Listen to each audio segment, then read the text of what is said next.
we are always blessed at this time every week to be joined by the living legend, your LSU head basketball coach, Coach Kim Mulkey. Coach Mulkey, what's going on? Congratulations. It is official. Another Selection Sunday in the books. And another host for the Baton Rouge LSU Tigers. Coach, how are we feeling today?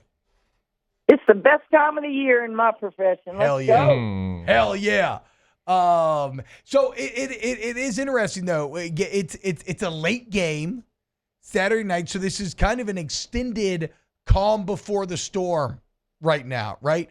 What is the process during this week to make sure that your team is ready to go when those lights come on?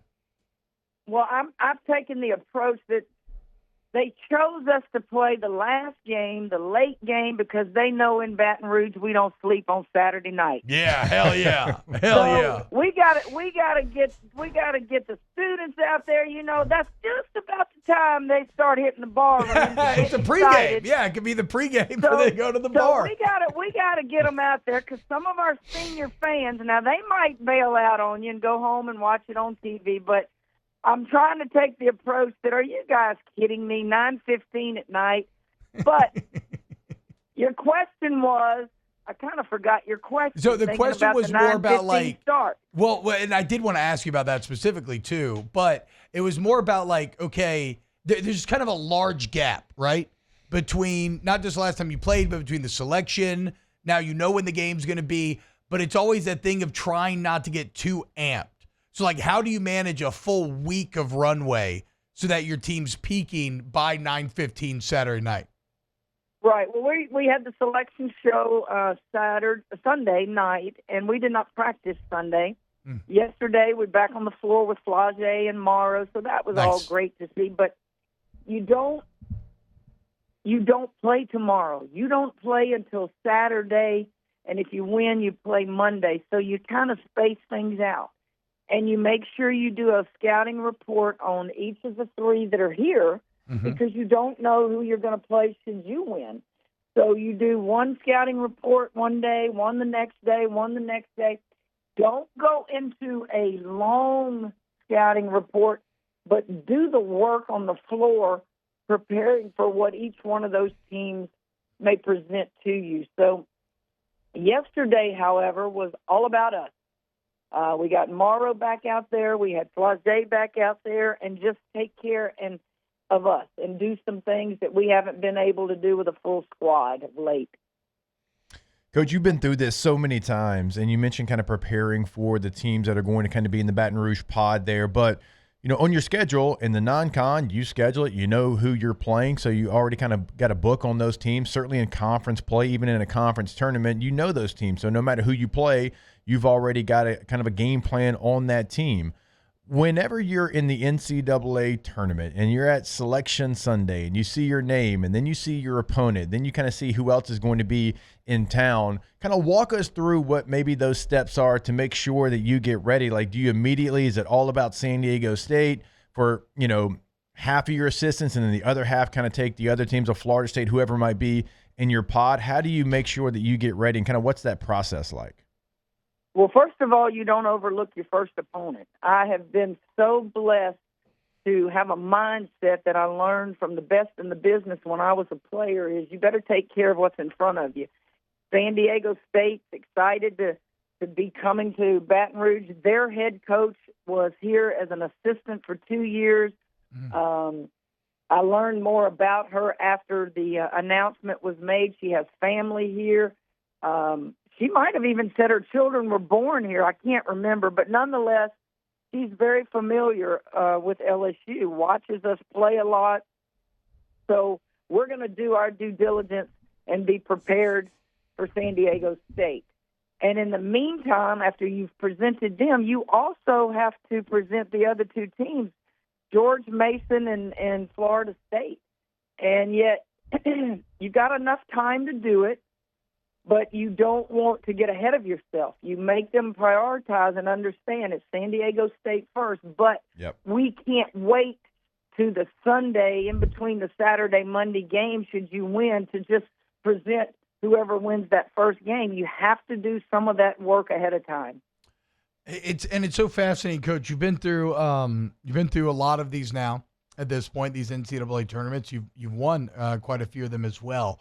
How similar or different does it feel? Like, is it like entering the arena with a new child every time? Like what does it feel like after you have an entire regular season up to this point and you prepare to go try to make that run with a new team?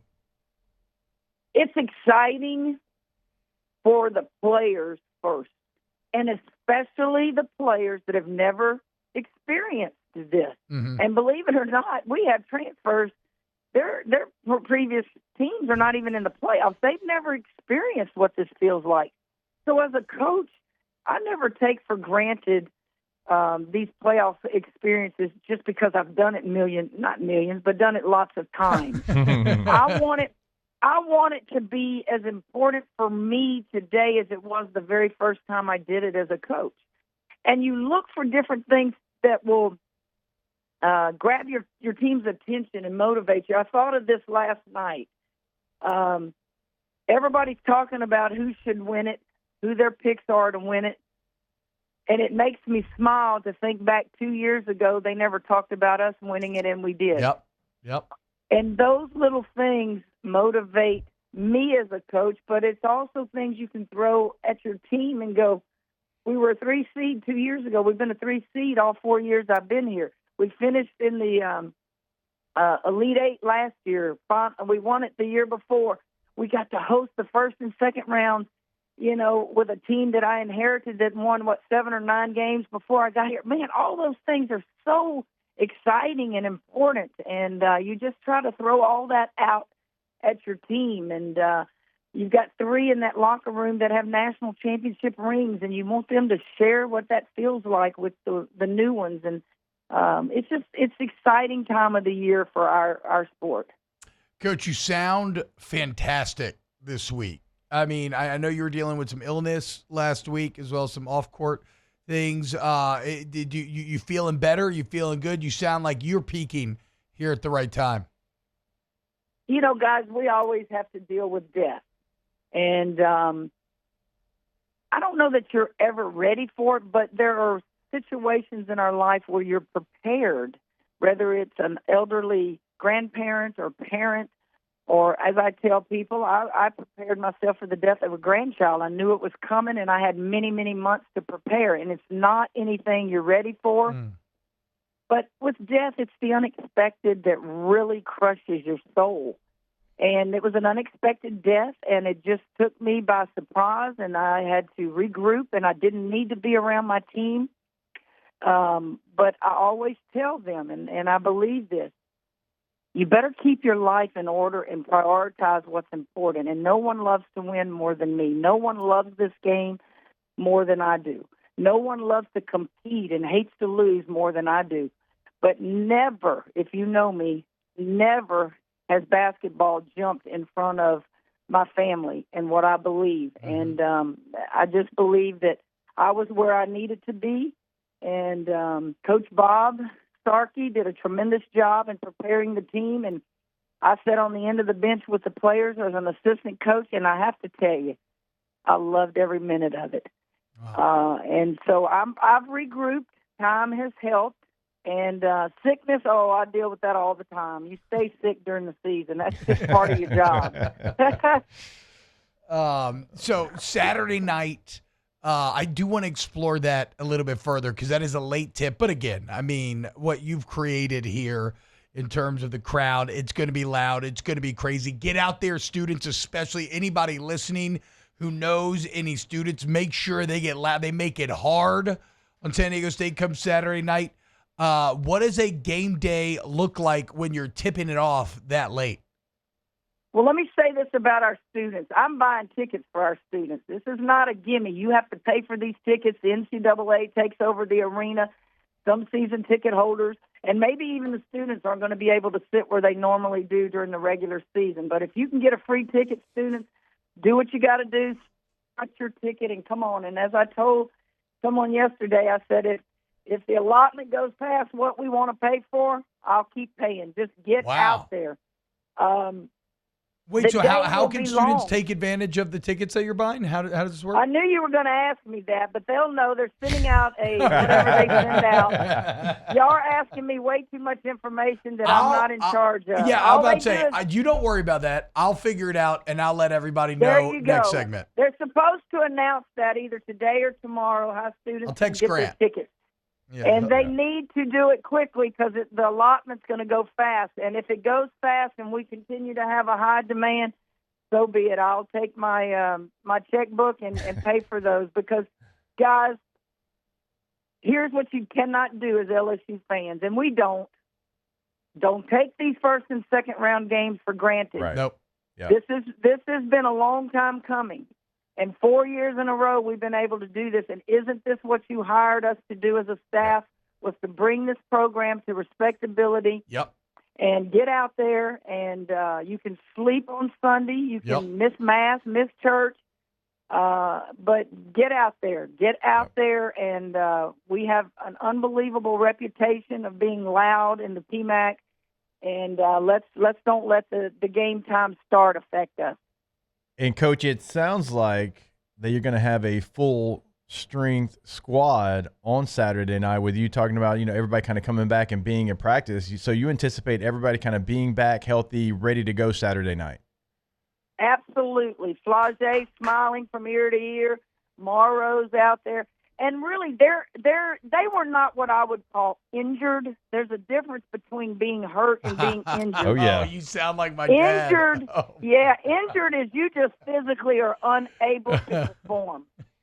They were hurting, and they were fighting through it. Morrow wanted to go back in the Texas game after she sprained that foot again, and the doctors wouldn't let her, and I certainly would not have let her either, but they're ready to go. They've been doing what they need to do to not have any more aches and pains, and it's going to be so much fun to watch them get back in the flow, and let's go. Let's see what happens.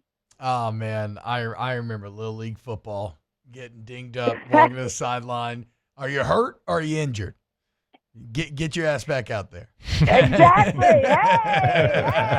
And you know what? That tough love didn't ruin you, did it? I tell people nowadays, I said, if we would coach and we would raise our kids the way we were raised, we're not scarred for life. We're tough because of that. Hell yeah. Coach, again, I know you have a million different things pulling at you all times of year, but especially this time of year. So we can't thank you enough for giving us some time here on this Tuesday. Best of luck. I'll get the news out there on how to take advantage of the tickets. Kick-ass Saturday night in the PMAC. Pack it out, guys. Thank you so much, Coach. You're welcome.